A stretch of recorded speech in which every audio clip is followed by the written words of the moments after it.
Buckingham Palace has said King Charles spent a short period of time in hospital today. There are new bombshell claims today from royal insiders who say King Charles's cancer is incurable and he will likely die with the disease. As King Charles's health continues to raise quiet concerns behind palace walls, a pressing question looms large. What will happen to Queen Camilla when the monarch passes? With centuries of royal tradition, legal complexities, and shifting public opinion at play, Camilla's future is anything but certain. Will she retain power, title, or influence, or be quietly pushed aside by a new era? Insiders are already whispering about secret plans and potential royal shakeups. But what exactly awaits Queen Camilla when the crown passes to the next in line? The answers may surprise you. The royal title. There's no denying that the current king and queen of the United Kingdom are older. Because of this, more and more people are curious about what will happen when they pass away. A common question is, if King Charles dies before Queen Camilla, what will happen to her role and title? King Charles III officially became king during a long-awaited coronation at Westminster Abbey on May 6th. Around 20 million people in Britain watched the ceremony. But before that day, many people wondered if Camilla would get a new title after Charles became king. That question was answered during the ceremony itself. Camilla was crowned queen alongside him.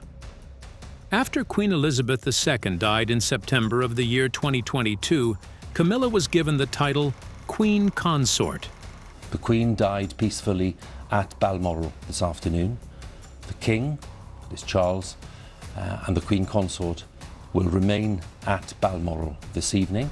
On the day of her Platinum Jubilee, Queen Elizabeth publicly said she wanted Camilla, who was then the Duchess of Cornwall, to be known as Queen Consort when Charles became king. Although many people now call her Queen Camilla, her full and official title is still Queen Consort. This means she is the wife of the king, but she does not share his powers or responsibilities, especially in politics or the military. Now that Charles is king, many royal watchers are thinking about the future. What happens if King Charles dies before Camilla? If that happens, she will be given a new title, Queen Dowager Camilla. The title, Queen Dowager, is usually given to the widow of a king. However, Camilla will not become the ruling monarch. Since she is not a blood relative of the royal family, she is not in the official line of succession and cannot inherit the throne. To prepare for the day King Charles dies, a plan called Operation Menai Bridge was created shortly after Queen Elizabeth's death. The full plan is secret, but it is expected to be similar to Operation London Bridge, which was followed after Queen Elizabeth passed away. As soon as King Charles's death is confirmed, funeral arrangements will begin. The news will first go to the government, then to leaders of the Commonwealth, and finally to the public. The country will enter a mourning period, ending with a formal funeral at the King George VI Memorial Chapel in Windsor Castle. After King Charles dies, his oldest son, Prince William, will automatically become king. His wife, Kate Middleton, now the Princess of Wales, will take Camilla's current title and become Queen Consort Catherine. When Prince William eventually dies, the throne will pass to his children in the order they were born. First to Prince George of Wales, then Princess Charlotte, and finally Prince Louis. If Prince William dies while his children are still too young to serve as monarch, Prince Harry will temporarily take over as regent. He would carry out royal duties until Prince George is old enough to rule. According to the UK Parliament, a regency happens when a monarch is either under the age of 18 or unable to rule due to serious illness or disability. After Prince Louis, the next people in the line of succession are Prince William's younger brother, Prince Harry, followed by Harry's children, Prince Archie and Princess Lilibet of Sussex. So, what does the future hold for Queen Camilla's when King Charles passes? Let's take a closer look. Queen Camilla's next chapter. Behind every royal event, the waving from balconies, the carefully chosen words in public statements. There is something much more serious going on. A plan. Not for a celebration, but for a death. When Queen Elizabeth II died, her plan was called Operation London Bridge. Now a different plan has been created for her son, King Charles III. It's called Operation Menai Bridge. This quiet plan was made after the Queen's passing and will guide what happens when Charles dies, how the country will mourn, how the government will respond, and how the royal family will show their grief to the world. The moment King Charles takes his last breath, the plan will begin. But for Queen Camilla, it will mean more than just mourning. It will be the moment everything changes for her in the royal world. The process will start in silence. A few trusted royal staff members using secret code names will be the first to know. The Prime Minister will then get a private phone call. The message will be brief. Menai Bridge is down. Across the United Kingdom, flags will be lowered to half-mast. Black armbands will be given out. A carefully timed schedule of public events will begin. Within hours, the world will hear the news. The king has died. For Camilla, the change will be quick and symbolic. She will no longer be called Her Majesty. From that point on, she will be known as Queen Dowager Camilla. The title sounds noble, but it means her royal power is gone.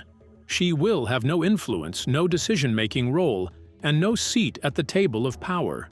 Her crown, already mostly symbolic, will now represent the end of her chapter.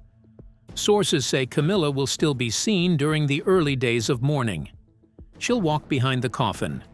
She'll attend church services.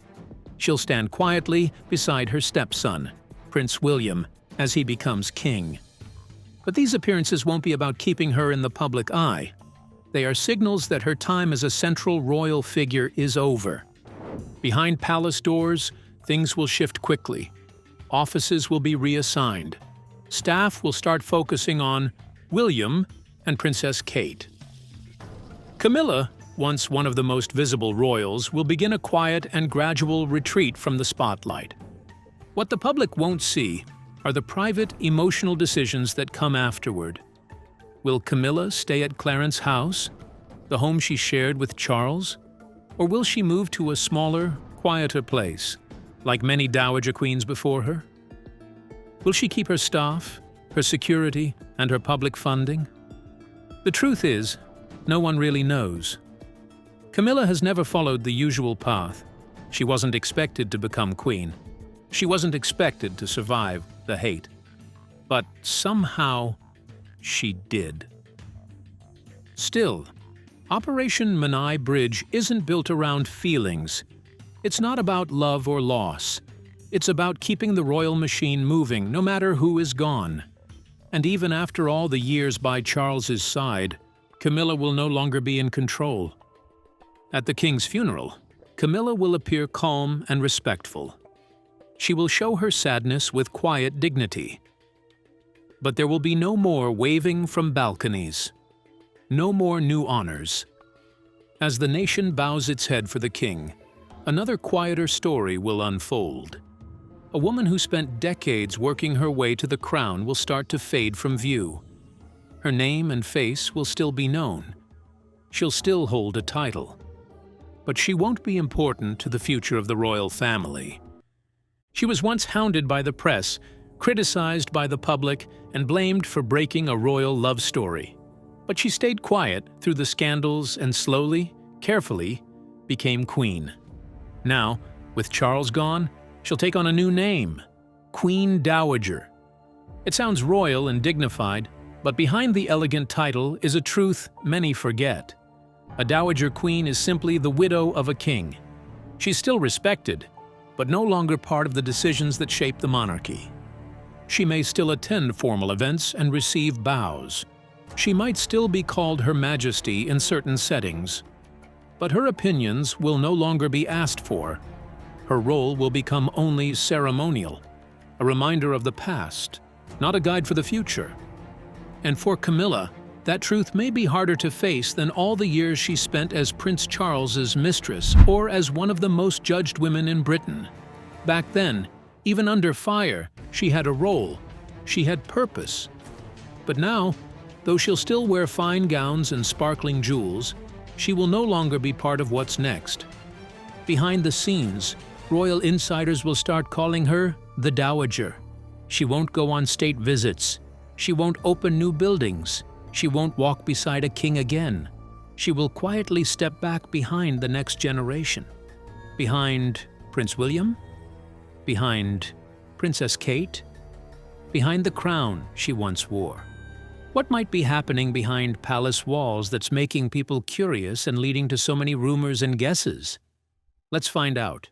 King Charles Cancer Diagnosis.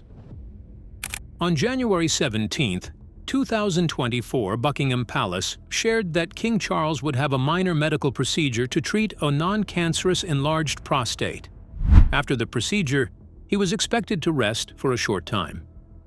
He was taken to the London Clinic, a private hospital, where he had the treatment on January 26th and was allowed to go home on January 29th. Then, on February 5th, the palace made a new announcement. They said King Charles had been diagnosed with cancer, but they did not say what kind. They only confirmed that it was not prostate cancer.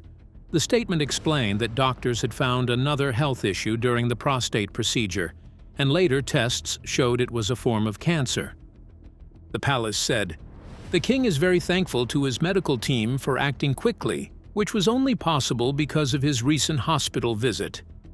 They also said that he remained hopeful about his treatment and was eager to return to his royal duties as soon as he could.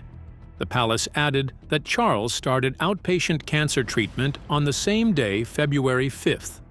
While he had to step away from some public responsibilities, he still met with UK Prime Minister Rishi Sunak on February 21st. During that meeting, the Prime Minister told him, "Wonderful to see you looking so well." Charles replied with a joke, saying, "It's all done by mirrors," which was caught on video by the BBC.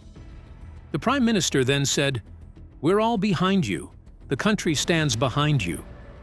They also talked about how the King's health news had drawn attention to cancer charities, many of which Charles has supported for many years. Later, at a special event at Buckingham Palace for cancer support organizations, King Charles spoke openly about his cancer diagnosis.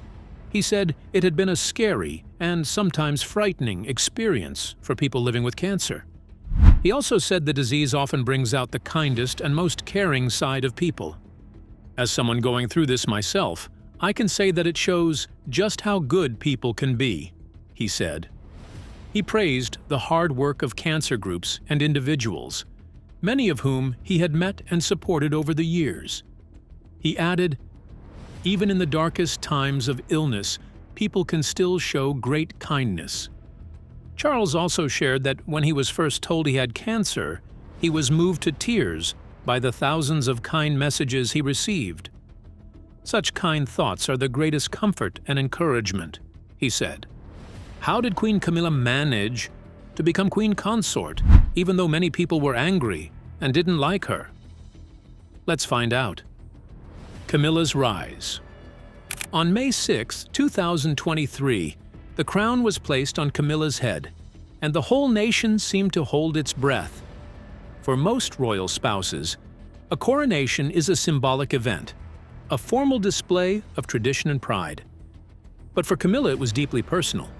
It was the moment when years of scandal, rumors, and carefully planned public appearances were fully exposed. Not everyone celebrated.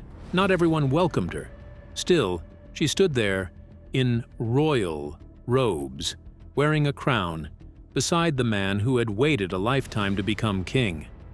The change from Camilla Parker Bowles to Queen Camilla wasn't just a new title, it was a major moment in royal history. For many years, the public had been told that she would never become queen. People expected she might take a lesser title, like Princess Consort, to show respect for Princess Diana and the pain her story left behind. But then, during Queen Elizabeth II's Platinum Jubilee, something surprising happened. A special announcement was made, one that even shocked longtime supporters of the monarchy. The late Queen gave her approval. Camilla would become queen consort when Charles became king. With that one announcement, Queen Elizabeth changed royal tradition and shifted the public's expectations. It wasn't just permission, it was more like a royal command. Even with that powerful support, things didn't suddenly become easier for Camilla. Technically, she is queen. She was crowned, formally recognized, and called Her Majesty. But her full title is Queen Consort, which makes a big difference. Unlike Queen Elizabeth II, Camilla has no ruling power. She cannot make laws, lead the country, or act as head of state. Her role is ceremonial. Her position in the royal family follows strict rules and traditions. No matter how grand the ceremony looked, with gold-stitched robes, choirs, and ancient customs, the truth remained. Camilla was there, but she wasn't the main figure. Even on Coronation Day, that difference was clear. Charles entered with great ceremony and powerful symbolism. Camilla's entrance was more quiet and simple. Her crown wasn't new. It had once belonged to Queen Mary. Her dress, though beautiful, did not include the symbols of royal power. Every detail seemed to quietly say, she was important, yes, but she was not at the heart of the monarchy. Yet in the days that followed, something began to change. Public opinion slowly started to shift. Newspapers, which had once been harsh, began to soften their tone. Royal experts pointed out her steady presence. Some even praised her calm and strength. Former critics admitted she had done the impossible. She had lasted. After years of scandal, silence, and patience, some people began to see her not as the woman who damaged the monarchy, but as the one who helped keep it going through tough times, like divorce, loss, and change. But this new respect came with a quiet price. The more polished and accepted her image became, the more her private feelings stayed hidden. One palace insider reportedly said, "She wears the crown, but she knows it isn't truly hers." Behind the palace walls, whispers among staff and advisors hinted at discomfort, an uneasy feeling that she had taken on a role that wasn't meant for her. That role was meant for someone loved by the public, someone uncontroversial and adored. Now, as the royal family prepares for an uncertain future, with illness, possible loss, and change ahead, Camilla's title of Queen Consort may bring her public honor. But it cannot promise lasting power, because when Charles is gone, the illusion ends. How did Queen Camilla become a member of the royal family? And could this be why some people still hold negative feelings about her place next to King Charles? Let's find out. Charles and Camilla, hidden romance. Charles and Camilla first met in 1970 during a polo match at Windsor Great Park. A mutual friend, Lucia Santa Cruz, introduced them. From the start, they got along very well. Camilla is said to have made a cheeky joke about her great-grandmother having an affair with King Edward VII. According to royal biographer Penny Junor, Charles was immediately drawn to her. They began dating and saw each other often until Charles had to leave for Royal Navy service in the Caribbean, which lasted 8 months. But there were problems when it came to marriage. Charles's cousin, Patricia Mountbatten, told author Sally Bedell Smith that Camilla's past relationships were considered a serious issue. Back then, people expected the heir to the British throne to marry someone who was seen as a virgin. Knowing marriage wasn't likely, Charles and Camilla sadly ended their relationship. When Charles returned, Camilla was already engaged to Andrew Parker Bowles, who had once dated Charles's sister, Princess Anne. Camilla and Andrew got married in 1973 and stayed together until 1995. Charles was heartbroken and even tried to stop the wedding. Penny Junor described how painful it was for Charles, quoting a letter where he wrote that after such a happy and peaceful relationship, fate only allowed it to last 6 months. Even though they couldn't be together, Charles and Camilla stayed close friends. Around late 1978 or early 1979, It's believed they resumed their romantic relationship while Camilla was still married. Andrew Parker Bowles reportedly knew about it and chose not to make a fuss. Still, Charles had to find a suitable wife. In 1980, he started dating Diana Spencer, a 19-year-old aristocrat who was believed to be a virgin, something important to royal traditions at the time. Charles, then 32, was considered a good match for her, but their relationship was troubled from the beginning. They had only met 13 times in 6 months before Charles proposed on February 3, 1981. Once they were engaged, Diana moved into Buckingham Palace for her safety, but she felt lonely and isolated. During a tour of Australia, Camilla invited Diana to lunch, which made Diana suspicious. According to Andrew Morton in his book Diana, her true story, Camilla kept asking Diana whether she planned to go hunting once she moved to Highgrove, Charles's countryside home. Diana, confused by the question, said no, and noticed Camilla looked relieved. Diana later understood that Camilla was trying to use hunting as a way to stay connected to Charles. Just before Charles and Diana's wedding in July 1981, Diana found a gold bracelet Charles had made for Camilla. It had a pendant with the letters F and G, which stood for Fred and Gladys, nicknames the couple had for each other, inspired by a sketch from The Goon Show. Diana was furious and confronted Charles, but he insisted on giving the gift to Camilla anyway, just 2 days before the wedding. As Charles and Diana's marriage fell apart, he reportedly restarted his affair with Camilla in 1986. Diana knew about it and once confronted Camilla, asking her to leave Charles alone. In a television interview in 1994, Charles was asked if he had tried to be faithful to Diana. He answered, "Yes, until it became irretrievably broken down, us both having tried."